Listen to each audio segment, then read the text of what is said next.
నమస్తే, welcome to Telugu one cinema. This is Diveshwari. 2003లో తెలుగు చిత్ర పరిశ్రమలోకి అడుగుపెట్టిన కన్నడ భామ ప్రియామణి. ఆ తర్వాత పాన్ ఇండియా నటిగా పలు భాషలకు చెందిన సినిమాల్లో నటించి తన సత్తా చాటింది.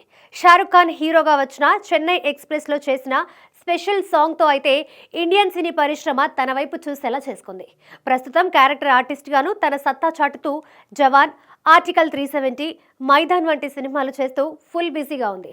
రీసెంట్గా ప్రియామణి ఒక ఇంటర్వ్యూలో మాట్లాడుతూ, నా పెళ్ళైనప్పటి నుంచి కొంతమంది నన్ను టార్చర్ చేయడమే పనిగా పెట్టుకున్నారు. నాకు పుట్టబోయే పిల్లల గురించి కూడా కమెంట్స్ చేస్తున్నారు. నిజానికి నా ఎంగేజ్మెంట్ జరిగిన తర్వాత నా చుట్టూ ఉన్న వాళ్ళు ఎంతో ఆనందిస్తారని, వాళ్లతో సంతోషకరమైన క్షణాల్ని పంచుకోవాలనుకున్నాను. కానీ అప్పటి నుంచి నాపై అనవసరమైన ద్వేషం మొదలైంది. లవ్ జిహాద్ ఆరోపణలు వచ్చాయి. పిల్లలు పుట్టాక వాళ్ళని ఐసీఎస్లో జాయిన్ చేస్తారా అని మెసేజెస్ చేస్తున్నారు.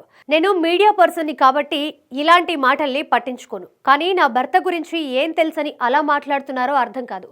ఇప్పటికీ నా భర్తతో దిగిన ఫోటో సోషల్ మీడియాలో పోస్ట్ చేస్తే 10 మెసేజ్ల్లో 9 కమెంట్స్ మా పెళ్లి లవ్ జిహాద్ అంటూ కమెంట్స్ చేస్తారు. ఆ విషయంలో చాలా బాధపడుతున్నానని చెప్పుకొచ్చింది.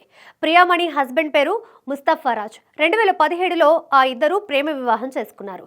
ప్రియామణి ప్రస్తుతం తమిళ్లో విజయ్ హీరోగా తెరకెక్కుతున్న జయనాయగన్లో కీలక పాత్ర పోషిస్తోంది. ఇదే కాకుండా పలు క్రేజీ ప్రాజెక్ట్స్ కూడా ఆమె ఖాతాలో ఉన్నాయి.